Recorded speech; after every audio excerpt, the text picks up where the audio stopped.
Salam jumpa para pemirsa Dinus TV. Kali ini saya akan menceritakan tentang seorang tokoh yang disebut Pangeran Jawa yang bisa jadi raja di Sriwijaya. Namanya Balaputra Dewa. Ini tokoh yang kalau dalam istilah anak muda sekarang bisa dibilang plot twist banget. Dikiranya pangeran pewaris tahta Jawa, ternyata malah jadi raja di Sriwijaya.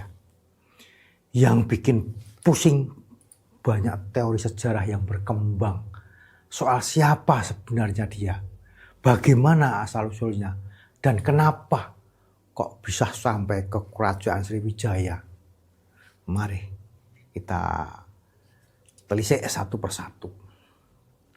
Siapa itu Balaputra Dewa?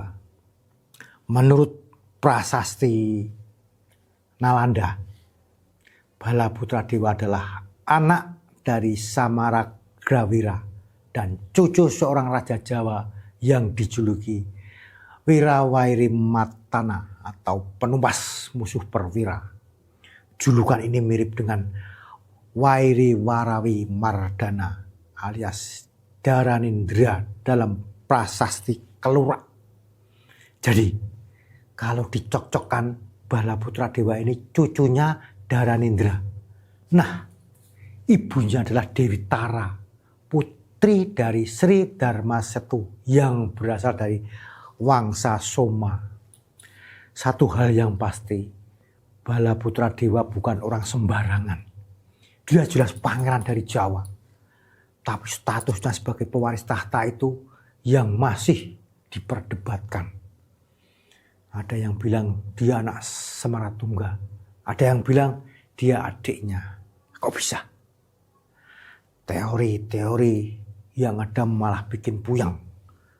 Satu teori De Kasparis atau yang paling populer. Menurut teori ini, Balaputra Dewa adalah anak Semaratungga dan adik Pramoda Wardani. Nah, setelah Samaratungga wafat, terjadi perebutan kekuasaan antara Balaputra Dewa dan Pramoda Wardani. Masalahnya Pramoda Wardani ini didukung suaminya, yaitu Rakai Pikatan. Singkat cerita, Balaputra Dewa kalah dalam pertarungan politik dan militer. Lalu menyingkir ke Sriwijaya dan akhirnya jadi raja di sana. Yang kedua, teori Slamet Mulyono. Teori ini menolak keras anggapan bahwa Balaputra Dewa anak Samaratungga. Berdasarkan data kependudukan atau Dukcapil Medang, Samaratungga hanya memiliki satu anak, yaitu Pramoda Wardani. Jadi kalau mengikuti teori ini, Balaputra Dewa adalah adik Samaratungga, bukan anaknya. Dengan kata lain, dia bukan pangeran pewaris. Jadi, ya wajar saja kalau akhirnya memilih Sriwijaya daripada bersaing di Medang. Yang ketiga, teori Pusponegoro dan Noto Sutanto. Menurut teori ini, anggapan bahwa Balaputra Dewa kalah perang dari Rakai Pikatan itu salah alamat. Prasasti Wantil memang menyebut adanya perang antara Rakai Pikatan atau Rakai Mamrati Sang Jatiningrat dengan seorang musuh yang membangun benteng dari tumpukan batu.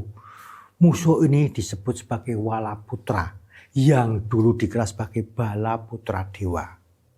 Tapi teori ini membantahnya dan bilang bahwa Walaputra sebenarnya adalah Rakai Kayuwangi, anak Rakai Pikatan yang berhasil mengalahkan musuh ayahnya. Nah, terus siapa musuhnya sebenarnya? Ternyata menurut prasasti-prasasti di sekitar Ratu Boko, nama yang muncul adalah Rakai Walaing Mpu Kumbayoni, bukan Balaputra Dewa.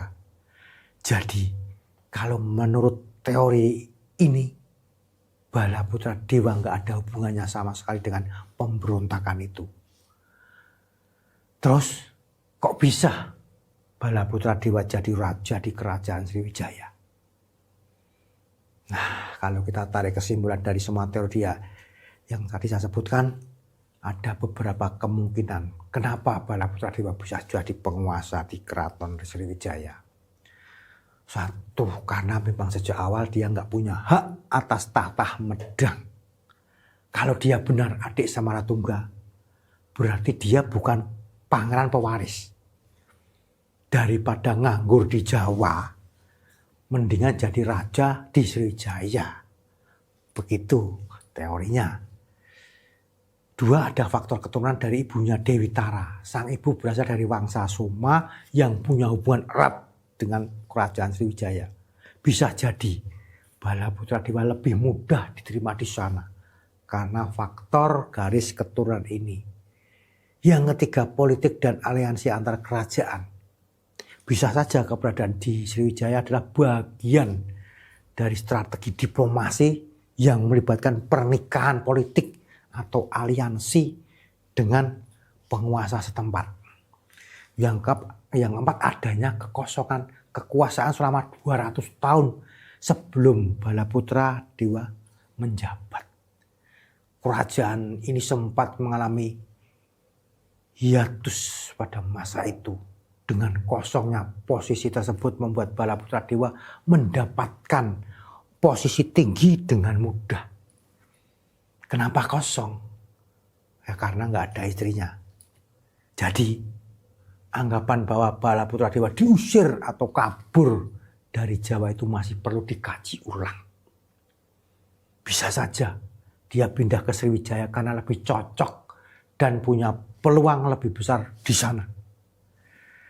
Jadi kesimpulan akhirnya, Balaputra Dewa bukanlah pangeran buangan yang kalah perang. Seperti yang diceritakan dalam teori lama. Ia adalah pangeran dari Medang tapi bukan pewaris utama.